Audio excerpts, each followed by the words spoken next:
आप ये तो मानते होंगे कि इस दुनिया में सब लोगों के पास दौलत बराबर है क्या, बुद्धि बराबर है क्या, सामर्थ्य बराबर है क्या, प्रज्ञा बराबर है क्या? उसके जीवन का हर हिस्से को जो उसने अचीव किया है वो बराबर नहीं है ना। तो अगर वो आउटकम बराबर नहीं है, इसका मतलब जो इनपुट था वो भी बराबर नहीं है। एक ही क्लास के 50 बच्चे 3 मेरिट आ गए, 4-5 फर्स्ट डिवीजन आ गए, बाकी थर्ड डिवीजन आ गए, नीचे वाले नीचे रह गए। ये डिफरेंस आउटकम है, ये फ्रूट्स हैं। रूट्स क्या थी? जो टीचर ने इनको दिया और इन्होंने ग्रहण करने के बाद जो रिस्पोंड किया।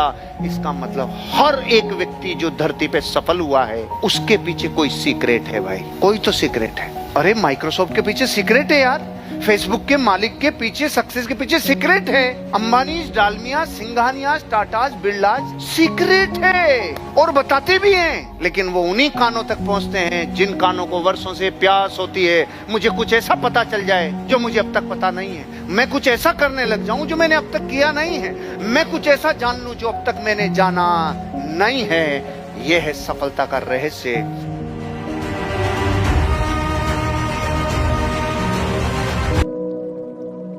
मेरे गुरु ने जीवन में अपने मुंह से ये नहीं बोल देना मैंने उसको ये बना दिया। एक पिता था, उसके 4 बेटे थे। तो एक आदमी आया उनसे यहाँ रिश्तेदार मिलने कि साहब बेटे क्या करते हैं? कि साहब बड़े को तो डॉक्टर बना दिया, बीच वाले को इंजीनियर बना दिया, उससे छोटे वाले को पुलिस में भर्ती करा दिया। अब चुप हो गए। तो उसने पूछा चौथे वाले को? आवारा है, आवारा कि देखो अगर आप भी बनाते तो चौथे को भी बना लेते, आप भी बनाते ना तो चौथे को भी बना लेते। क्या आप बना सकते हो ना? और अगर आप चौथे को नहीं बना पाए तो सुनो, उन 3 को भी आपने नहीं बनाया, अपनी अपनी योग्यता से बने। तो आप लीडर हो भाई। जहां ऊपर कोई, जहां नीचे कोई है, मां कसम उस जगह पे बहुत सावधानी से बोलो। आपका बोला हुआ हर स्टेटमेंट रिकॉर्ड होता है प्रकृति में। चाहे आप कैमरे में रिकॉर्ड नहीं हो रहा हो, लेकिन आपकी लोग सुनते हैं, आपके एसोसिएट सुनते हैं भाई, आपका सीनियर सुनता है, आपकी कंपनी सुनती है, आपकी क्रॉस लाइन सुनती है।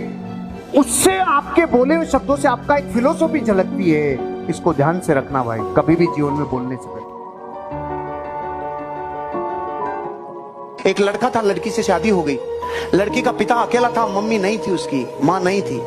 तो जो बहू आई थी उसने कहा मैं आपके पिताजी की सेवा नहीं कर सकती, इनकी व्यवस्था कहीं और कर दो।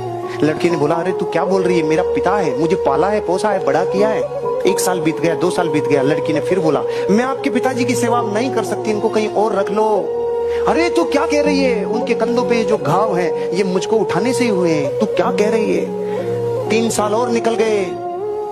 अब आपके पिताजी को मैं साथ नहीं रखूंगी, यहाँ से हटाओ, मत बोले सा, मत बोले सा।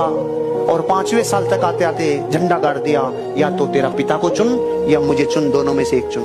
लड़की की हालत रुआसी हो गई। वो 12 बजे रात को उठा और अपने पिताजी को बोला पिताजी चलो घूमने चलते हैं। पिताजी को लिया और दूर जंगल में, दूर किलोमीटरों जाके जंगल में, और जंगल के बीच में बोला बस पिताजी आपका मेरा साथ यहीं तक था, अगर आपको रखता हूं तो वो मेरे को छोड़ के जाती है। आपका तो जीवन अब पूरा होने को आया, वो तो मेरे साथ जन्मों तक रहेगी, मैं आपको यहीं पे छोड़ के जा रहा हूँ, अब जीवन में दोबारा नहीं मिलेंगे।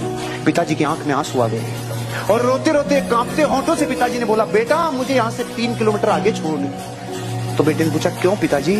क्योंकि बेटा मैंने भी 20 साल पहले अपने बाप को यहीं छोड़ा था, और तू इस जगह पे निशान बना के जाना बेटा, क्योंकि 20 साल बाद तुझे भी इधर ही आना है। 2 दोस्त थे, 20 साल बाद मिले। जब पहली बार मिले थे तो कमा रहे थे, दोस्त थे। फिर 20 साल बाद मिले तो शादी हुए, 15 साल हो गए थे। तो एक दोस्त ने दूसरे दोस्त से पूछा और कैसी चल रही है तेरी? अरे यार बहुत अच्छी, हमारा वैवाहिक जीवन तो जबरदस्त है, बहुत आनंद आ रहा है यार। अरे बहुत समझदारी है, बहुत अंडरस्टैंडिंग है, मिल बांट के कितना अच्छा काम कर लेते हैं। मतलब ये समझ कि समझदारी से, मतलब सुबह मतलब जैसे मेरी इच्छा हुई तो मैंने चाय बना ली।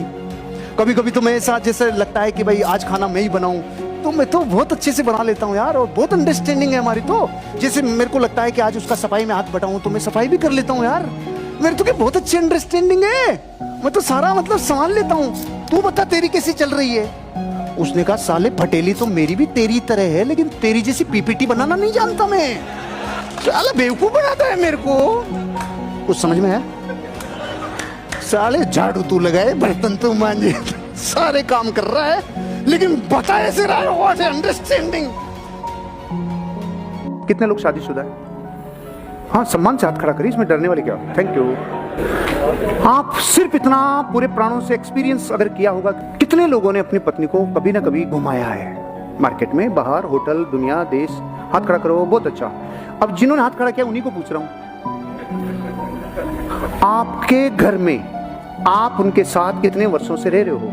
एड्रेस जो भी फलाना फलाना मोहल्ला, उसकी ढाणी में, चौथू की नगरी में, आप जिधर भी रहते हैं, उस प्लॉट नंबर में डेली रहने से, रात दिन रहने से जो आप दोनों के भीतर एक दूसरे के प्रति संवेदनाएं होती है, वो या 5 स्टार होटल में 2 दिन साथ रहने से जो संवेदना होती है वो अलग होती है कि नहीं होती है?